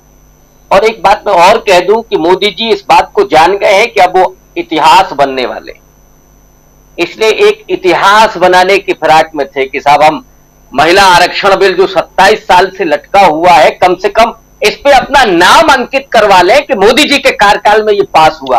वो लागू हुआ, उसका लाभ मिला या नहीं मिला, इससे कोई लेना देना नहीं है। और वैसे भी मैं एक कहानी पहले भी सुना चुका हूं, मोदी जी की पूरी पॉलिटिक्स वो ढपोर शंख वाली कहानी की तरह है कि ददामी ना बदामी चा, मैं सिर्फ बोलता हूं, देता नहीं हूं। तो ढपोर शंख की कहानी में इतना लंबा सुना नहीं सकता हूं जी। तो चाहे कुछ भी रहा हो, अब इस पर जो उन्होंने किया और राहुल गांधी ने जो पलटवार किया, राहुल गांधी ने जो एक्सपोज किया नरेंद्र मोदी को, और मैं पहले भी कहता रहा हूं कि राहुल गांधी जितना प्रबुद्ध राजनेता आज की तारीख में भारत में कोई एक आध दो विरले हैं। कहां से उन्होंने शुरू किया कि सेंगोल का मैं जिक्र करता हूं कि जब ब्रिटिश हुकूमत यहां से जा रही थी तो उन्होंने कहा ट्रांसफर ऑफ पावर किसके हाथ में होगा। इस देश के स्वाधीनता सेनानियों ने कहा कि वो ट्रांसफर ऑफ पावर लोगों के हाथ में होगा। संविधान में अंकित किया गया be the people of India. और ये जो ट्रांसफर ऑफ पावर है वो लगातार उसका विकेंद्रीकरण कांग्रेस पार्टी ने किया। और अब जब ट्रांसफर ऑफ पावर महिलाओं के हाथ में जा रहा है तो उन्होंने कहा कि महिलाओं में ओबीसी भी है, तो उनके पास वो ट्रांसफर ऑफ पावर क्यों नहीं। ये उन्होंने कहते हुए उन्होंने कहा कि जितने भी इंस्टीट्यूशन आपने बनाए हैं उसमें कितना रिप्रेजेंटेशन है एससी का, एसटी का और ओबीसी का।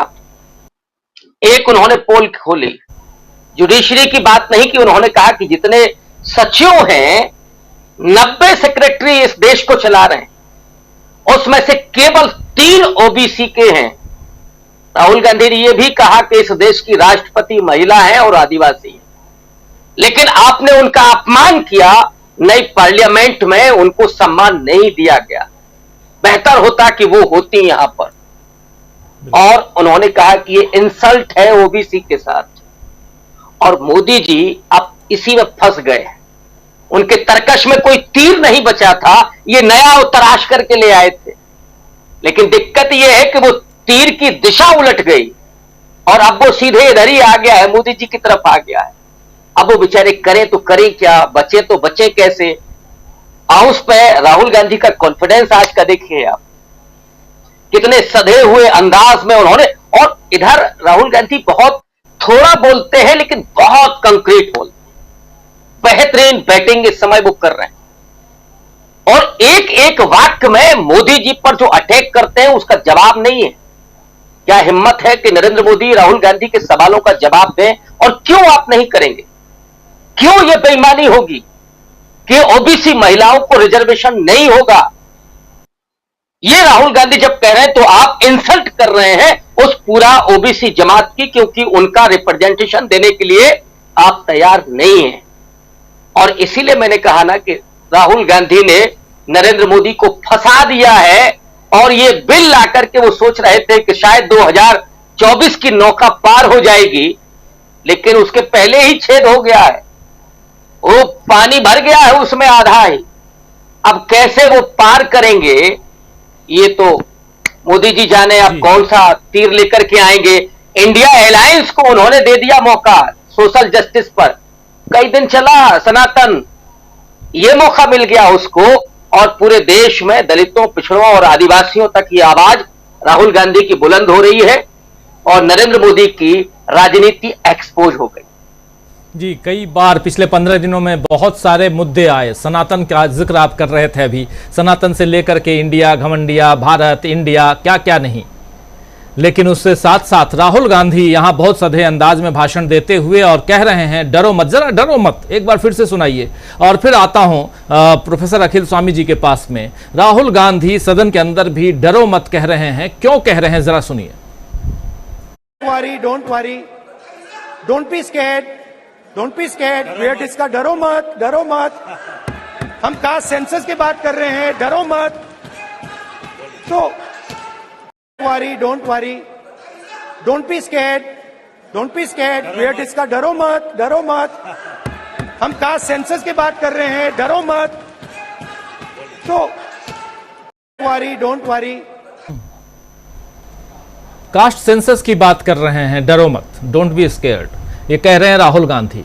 एक सधे हुए अंदाज में जो बात यहाँ कह रहे थे प्रोफेसर रविकांत जी, वही बात यहाँ साफ दिखाई दे रही है 15 मिनट के भाषण में, और तमाम बिना मुद्दे से भटके हुए शुरुआत करते हैं द्रौपदी मुर्मू को यहाँ क्यों नहीं होना चाहिए, सेंगोल से अपनी शुरुआत सेंगोल से लेकर राष्ट्रपति तक, जरा वो भी सुन लेते हैं। राष्ट्रपति के ऊपर जो बात वो कह रहे हैं बहुत महत्वपूर्ण बात, और क्यों नहीं होना चाहिए जब यहाँ हम बात यहाँ चर्चा महिला आरक्षण की कर रहे हैं। राष्ट्रपति महोदय जो हैं वो नहीं बैठ सकती हैं, ये बात सही है, लेकिन इस नए भवन में, इस नए कक्ष में आ तो सकती थी, आज तक उनकी चरण धूलि जो है वो वहां नहीं पड़ी है।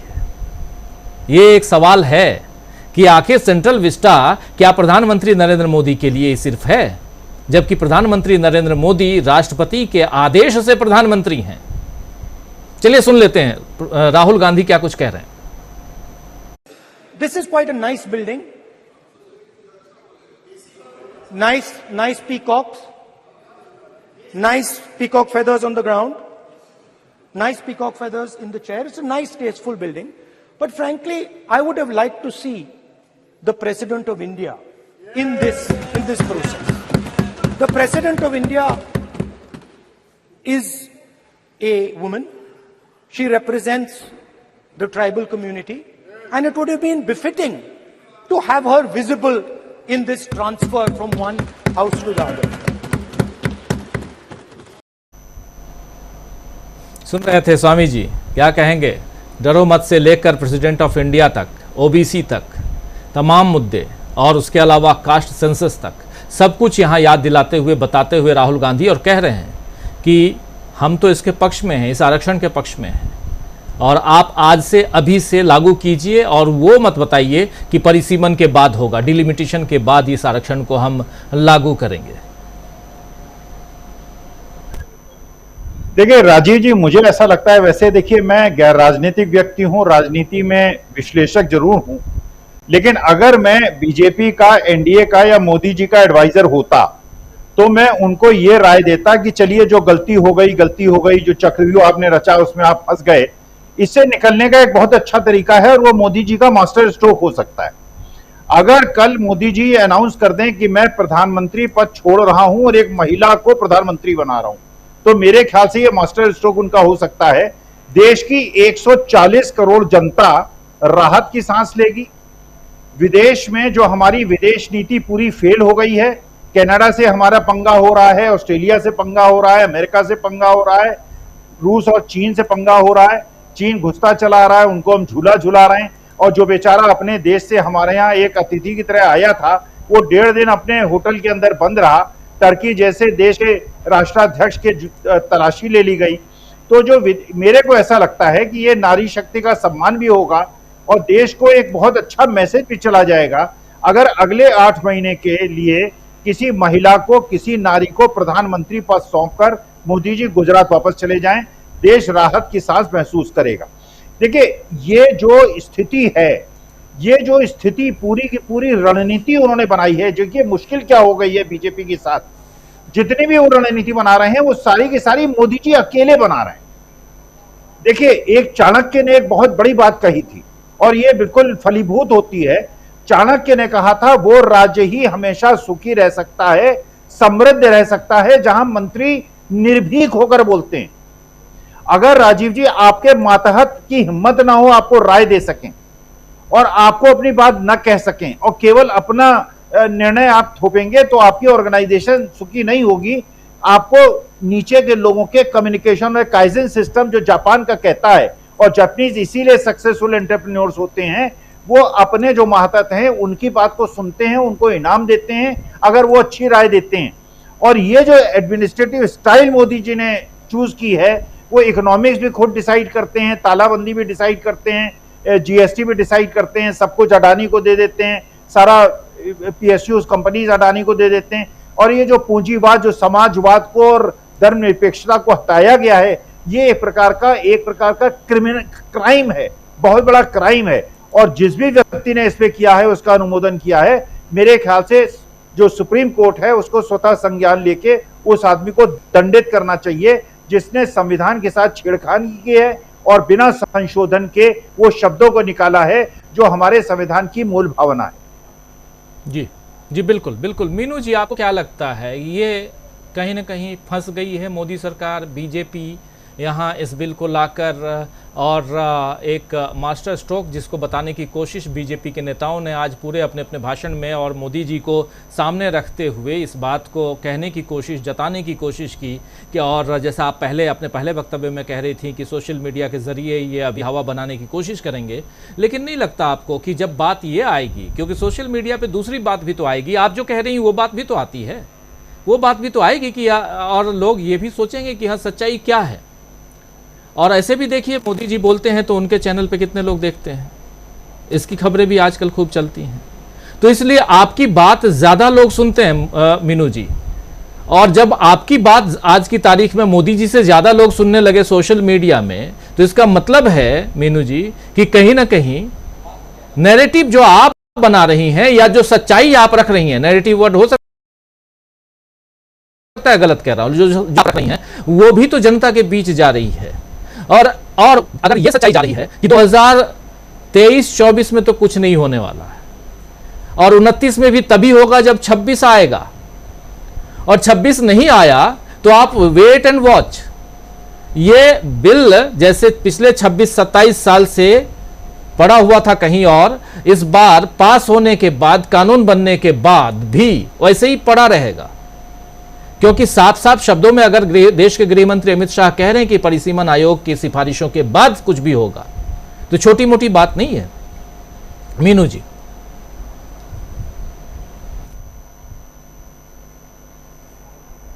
अनम्यूट कर लीजिए प्लीज। ये बिल पास हो गया और जिसको कहते हैं प्रचंड बहुमत के साथ बिल पास हो गया। अब बिल पास होने के बाद जो आम आदमी है, जो ज्यादा कानूनी पेचीदगियों को नहीं जानता है, जो मैंने 81 और 82 धारा का जिक्र किया, आम महिलाओं को इससे मतलब नहीं है। बिल पास होते ही वो उनको भी खबर पहुंचेगी व्हाट्सएप के जरिए कि भाई तुम्हें 33% मिल गया, 100 में 33 मिलेंगे। तो वो जब ये इलेक्शन आ रहे हैं अभी विधानसभा के, वो सबसे पहला टेस्ट होंगे, वहां सबसे पहला सवाल पूछा जाएगा, और देखिए विपक्ष जरूर उसका फायदा उठाएगा। जब जनता सवाल पूछेगी, महिलाएं पूछेंगी कि भाई इलेक्शन हो रहा है, बिल तो पास हो गया और वो कहां गया हमारा आरक्षण, यहाँ तो सब मर्द ही खड़े हैं उम्मीदवार, तो विपक्ष जवाब देगा। तो उस वक्त बहुत बड़ी हार का सामना करना पड़ेगा मोदी जी को। वो खड़े खड़े झूठे साबित हो जाएंगे कि आपने छल किया हमारे साथ, धोखा किया। और देखिए महिलाएं, आपको मालूम ही है, बहुत बड़ी संख्या में अंधभक्त महिलाएं भी मोदी जी की, जिनको मद्देनजर रखते हुए मोदी जी ने ये झुंझुना थमाने की उनको कोशिश की है, उसमें वो बहुत बुरी तरह फेल होंगे। और ये जो फियास्को हुआ है, जो ये पूरा टोटल ये जो महिला आरक्षण बिल का, ये मोदी जी की निराशा और हताशा और बेचैनी को दर्शाता है। क्योंकि सेंगोल लगा लिया, काम नहीं आया, इंडिया वर्सेस भारत कर लिया, काम नहीं आया, आपको एक इलेक्शन, एक संविधान, वो एक चुनाव और एक संविधान आ गया, वो भी काम नहीं आया, आप संविधान बदलने की बात कर रहे हैं, उस पर भी विरोध हो रहा है। कोई भी आप प्रपोजल ला रहे हैं तो उन्होंने सोचा ये दूर की कौड़ी लाए वो कि हम महिला आरक्षण देंगे। मैं ये कहती हूँ कि जिस तरह से वो झूठ बोलने के आदी है ना वो लोग, मोदी जी भी और उनकी पार्टी, तो वो इस बात को छुपा जाते हैं इस बात में कि हम अभी लागू नहीं करेंगे, तो शायद बन जाती बात। इस बात को बिल्कुल गोल कर जाते कि अभी ये विधानसभा में और उसमें लागू नहीं होगा, और इसी झूठ के पर्दे में जीत जाते वो इलेक्शन। लेकिन क्योंकि विपक्ष भी कम नहीं है, जो सामने बहस करने वाले लोग हैं वो भी रिसर्च करके आते हैं और उन्होंने भी डिटेल में उसको पढ़ा है, तो ये जो भी उन्होंने किया है ये बिल्कुल उल्टा पड़ेगा उनके ऊपर, वापस उनको संभालना मुश्किल हो जाएगा। अब क्या बता के मोदी जी उनको बताएंगे महिलाओं को कि भाई मैं इसलिए नहीं दे रहा हूं आरक्षण और मैं 2039 में दूंगा। जूते पड़ेंगे कि अच्छा अब 2024 का आप 2039 में देंगे हमें आरक्षण, इतना बेवकूफ समझा है। और मतलब ये जो चीजें हैं, अब ये इतना लंबा वेट नहीं कर सकती। आपको जो देना है, अगर आरक्षण देना है तो दे के निपटाइए। और देखिए ये मोदी जी ने भले ही ना किया हो, अभी ये जो 39 तक घसीट दिया इसको, अगर 2024 में कोई सरकार बदल देती है और ये बिल पास हुआ है तो एक माइनर से करेक्शन के साथ वो सरकार लागू कर देगी इसको, मोदी जी के हाथ कुछ नहीं लगेगा। पास इन्होंने करवा दिया जो कि पहले नहीं हो पा रहा था, तो प्रचंड बहुमत की सरकार ने पास करवा दिया। अब इसका भवरे ने खिलाया फूल, फूल को ले गया विपक्ष, वो वाला काम होगा इसमें। विपक्ष ले जाएगा इसका फायदा, मोदी जी के खिलाया हुआ जो फूल है महिला आरक्षण बिल। तो ये अंत में मुझे तो ये लगता है मोदी जी के शासन के अंतिम वर्ष, अंतिम महीने चल रहे हैं ये, तो उन्होंने अंत में बहुत एक बड़ा गलत दाव खेल दिया, गलत पासा फेंक दिया, और वो जीवन भर पछताएंगे इसको ये करके कि मैंने ये किसकी सलाह से माना था। और न केवल वो इस फ्रंट में, वो इंटरनेशनल फ्रंट में भी बहुत बुरी तरह से हार रहे हैं। ये जो अभी तो ये जिक्र करने का मौका नहीं है, कल या परसों आपके चैनल पे बात करेंगे दोबारा से इस बारे में। तो ये पहले आप महिलाओं को देखिए, तो ये अब ये मैं हूं अगर विपक्ष में सलाहकार, मैं तो यही दूंगा चुपचाप बैठ जाओ। अभी 2024 में आएगा तो उठा के भाग जाना इसको, और उसके बाद देखिएगा जितने भी विधानसभा के इलेक्शन होंगे सब में विपक्ष की सरकार है लगातार। तो इतने माहिर आदमी जो तिकड़म भिड़ाने वाले और तरह तरह के षड्यंत्र रचने वाले, वो ये भूल गए करने के लिए। बस वही वाली बात है ना कि आत्ममुग्धता इतनी है कि जो मैं कह दूं, मतलब उन्होंने खुद को देवदूत बना लिया कि ईश्वर का भेजा हुआ एक देवदूत है जो नीचे धरती पे उतरा है, महिलाओं के लिए आरक्षण का काम उसको सौंपा गया है कि भाई जा तू पूरा करके आ। तो ये लेकिन ये चीजें चलती नहीं है, और शायद उनको भरोसा भी हो गया है कि संगोल को खूब झुक के प्रणाम करा था, शायद कुछ शक्ति आ गई और राजा वाली उनके अंदर दैवी शक्ति कि भाई लोग ऐसे ही मान जाएंगे मेरे तेज से, मेरे प्रताप से, ऑरा से। तो वो नहीं होने वाला है। अभी दुनिया बहुत जागृत हो गई है और ये सोशल मीडिया ने बहुत ज्यादा जागृति फैलाने का काम कर दिया है और आगे आगे और भी करेगा। जी राजीव जी। क्या सुनील जी ये बैकफायर भी करेगा क्या? रहा है राजीव जी, अपनी कंस्टिट्यूंसी को संबोधित करते हुए नागरिकता संशोधन कानून लाया गया था, बिल पास हुआ, आज तक लागू नहीं हुआ। अपनी कंस्टिट्यूंसी को संबोधित करते हुए 370 को खत्म किया गया था, क्या हुआ कि आज चुनाव कराने की स्थिति नहीं है, कितने साल बीत गए। जिस परिसमन के नाम पर ये विधायक इस महिला आरक्षण को आप लागू नहीं कर रहे हैं, वो परिसमन का काम वहां पूरा हो चुका है, वह चुनाव ही करा दीजिए आप, वो भी नहीं हो रहा है। आप नोटबंदी को लेकर के आए मास्टर स्ट्रोक, उसके बारे में सब पूरे देश से पूछ लीजिए कि क्या स्थिति बनी उसकी। जीएसटी आप लेकर के आए, रात को 12 बजे आपने सदन खुलवाया, एक स्पेशल सेशन हुआ, आप जीएसटी का नाम तक लेने के लिए आप तैयार नहीं है, क्या स्थिति है देख लीजिए। कौन सा मास्टर स्ट्रोक है जो उसका काम आया? आपको अगर महिला आरक्षण के बारे में इतने ही आप गंभीर थे और आप कांग्रेस का नाम नहीं लेना चाहते थे, बिल्कुल मत लेते। अटल बिहारी वाजपेयी जी की सरकार ने भी एक महिला आरक्षण बिल ले आया था, आप उसी को आप आगे ले आते और उसी को पास करा लेते। आप कांग्रेस का नाम नहीं आने देते, उसकी चर्चा भी नहीं होने देते आप, लेकिन आपने उसकी भी चर्चा नहीं की, उसको भी आप नहीं ले आए। और एक जो बिल आप लेकर के आ रहे हैं वह 15 साल बाद लागू होगा, तो 15वें साल ये भी तो कहा जा सकता है कि चूंकि से 15 साल तक ही आरक्षण का प्रावधान था और 15 साल बीत चुके हैं, इसलिए आरक्षण नहीं दिया जाएगा। जी क्या किस बात की बात आप कर रहे हैं? आप किस बिना पर आप इसको लेके आप आगे बढ़ेंगे? तो जो आपकी नीतियां हैं वो फेल रही, सुशासन जो आपका शासन की स्थिति है, जो वायदे आपने किए थे वो पूरे करने में आप विफल रहे, तो किस बिना पर लोग आपको जन समर्थन दे देंगे और कैसे लोग ये भी चले जाएंगे? और जो विपक्ष कह रहा है कि अगर आपके पास सभी आंकड़े उपलब्ध हैं। अच्छा, मैं भी आप पूछना चाहता हूं कि परिसीमन आयोग कब से, परिसीमन का काम क्या है? संसदीय क्षेत्रों का परिसीमन करना कि किस संसदीय क्षेत्र में कौन कौन से इलाके रहेंगे, उसका स्वरूप क्या होगा, यह परिसीमन आयोग कब से करने लगा?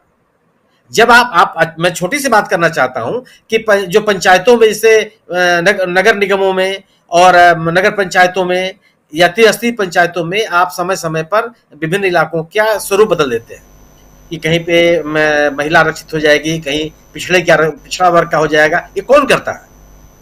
अगर यह निर्वाचन आयोग निर्णय लेता है तो यह निर्णय क्यों नहीं ले सकता? और दूसरी चीज, आज आप इसको लागू कीजिए, कल देश की स्थितियां बदलेंगी, आप सदस्यों की संख्या बढ़ेगी, उसके अनुसार आप निर्णय लीजिएगा। लेकिन इस बिना पर और आपके मतलब ये किस तरह का आप जिसको आप घमंडिया कौन है? अगर आप ये कहते हैं कि आप समर्थन दें चाहे न दें, ये लागू होगा 2029 में ही, किस तरह की शब्दावली है? और अगर इसको 2029 में ही आपको लागू करना था तो लेके क्यों आए आप? आज आप इस पर चर्चा क्यों करा रहे हैं? केवल आप माहौल बनाने की कोशिश है, लेकिन ये असफल कोशिश है। जो लोग जिन चीजों को झेल रहे हैं वह चीजें प्रमुख हैं, उन चीजों से आप ध्यान बटा नहीं सकते लोगों का। यह निश्चित रूप से अगर इसको पास करा करके लागू कर देते, मुझे लगता है कि बहुत बड़ा निर्णय होता देश के हित में। और लेकिन अगर आप इसमें भी अगर आप ओबीसी को शामिल नहीं करते, आपने क्यों कहा? अगर आप मंत्रियों का मंत्रिमंडल विस्तार में आपने संख्या बताई कि इतने ओबीसी मंत्री हमारे यहाँ हैं, इसका उल्लेख की आवश्यकता क्यों थी? गोया कि जो पिछड़े हैं उनको आगे लाना है, और आज आप इस आरक्षण में उनकी चर्चा भी नहीं करना चाहते। प्रश्न है कि अगर आप सदन में पास कराने की आपकी कोशिश तो यह थी कि जो इंडिया दल समूह है उसमें भी राजनीतिक दलों में एक मतभेद पैदा हो जाए, वो भी नहीं होने पाया। तो न तो आप अपने कंस्टिट्यूएंसी को, न तो महिलाओं को आप संबोधित कर पाए, और जो एक राजनीतिक आप लाभ लेना चाहते थे वो भी नहीं पूरा हुआ। एक ऐसा निर्णय जिसमें सरकार घिरी हुई है, और इससे केवल इनका राजनीतिक नुकसान हो रहा है। जी बिल्कुल, सरकार घिरी हुई है और केवल राजनीतिक नुकसान हो रहा है। और क्या राजनीतिक फायदे के लिए ये गए और उल्टा उनके ऊपर ही, यानी कि बीजेपी के ऊपर या मोदी सरकार के ऊपर ही ये एक ऐसा वार है जो विपक्ष ने, क्या इसको, इस पूरे मैदान को विपक्ष ने लूट लिया है। अगर 2 वोट विपक्ष में पड़े हैं, विपक्ष के पड़े हैं, और 454 वोट सत्ता पक्ष और विपक्ष दोनों ने मिलकर के वोट डाले, प्रेम कुमार जी, तो कहीं ना कहीं कैसे जाएंगे चुनाव में? इस बात को लेकर विपक्ष ने तो पूरा का पूरा साथ दिया है। विपक्ष तो ये कहेगा ना कि सोनिया गांधी कहेंगी कि मैं इस सत्र के पहले मैंने चिट्ठी लिखी थी और मैंने डिमांड किया था कि आप लेके आइए। राहुल गांधी कहेंगे कि 2018 में मैंने डिमांड किया था, चिट्ठी मैंने लिखी थी कि आप महिला आरक्षण, और हर मंच से मैं कहता था महिला आरक्षण, और देखिए हमने दबाव में ला दिया सरकार को कि और महिला आरक्षण लेके आना पड़ा। ये भी तो हो सकता है प्रेम कुमार जी। जी राजीव जी, देखिए एक पूरी परिस्थिति तैयार है, जबकि महिलाएं आहत हुई हैं, महिलाओं को उनका हक नहीं मिला है, ये परिस्थिति बनी हुई है। लेकिन इस परिस्थिति में विपक्ष, जो कि महिला आरक्षण बिल को पास कराने में जिसने साथ दिया है सरकार का, अब उसका काम तभी पूरा माना जाएगा जब बाकी महिलाओं को वो गोलबंद करें और सरकार के खिलाफ बड़ा से बड़ा आंदोलन तैयार करें, खड़ा करें कि महिलाओं को और ओबीसी को इसमें आरक्षण के साथ में जल्दी प्रावधान करो, इसको जल्दी लागू करो।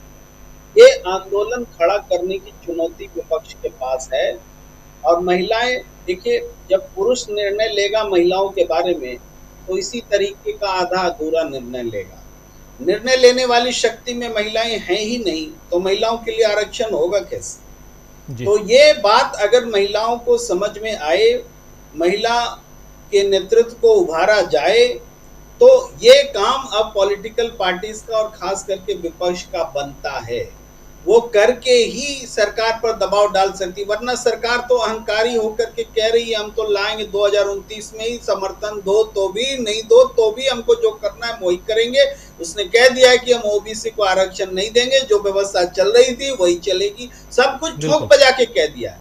अब इस अहंकार को तोड़ कोई आंदोलन ही तोड़ सकता है, और राजनीतिक आंदोलन तोड़ सकता है। इसलिए महिला आधी आबादी को साथ लेकर के बड़ा आंदोलन खड़ा करने का वक्त है, क्योंकि उनके पास उनकी भावनाएं आहत हुई हैं, उनको प्रतिनिधित्व मिलना चाहिए। ये प्रतिनिधित्व लंबा नहीं डाला जा सकता है। इसके अलावा मायावती जी की भी बात बहुत महत्वपूर्ण है कि SC ST को जो रिजर्वेशन में पहले से प्राप्त है उसी में आप महिलाओं को SC ST को एकोमोडेट कर देंगे, तो इस महिला आरक्षण बिल से SC ST महिलाओं को मिला क्या? सही बात। तो ये बहुत बड़ा सवाल है।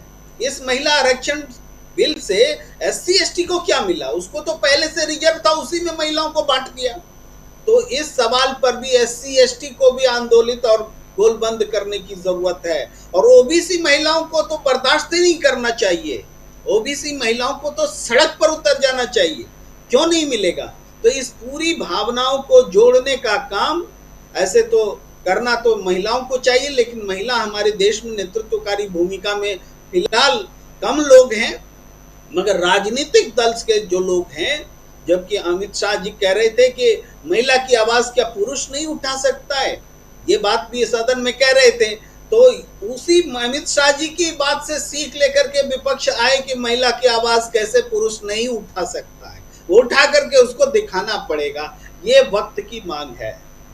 जी बिल्कुल, वक्त की मांग जो है वो यही है कि आरक्षण बिल पास होने के बाद कानून बन जाए और जल्दी से जल्दी ये लागू हो जाए। और विपक्ष की डिमांड भी यही है, राहुल गांधी ने भी यही बात कही है कि आप वो सब छोड़िए, इसको आज अभी से लागू कीजिए। और अगर ये बात कह रहे हैं राहुल गांधी तो कहीं प्रोफेसर रविकांत जी, क्लोजिंग कमेंट के लिए आपके पास आना चाहता हूँ।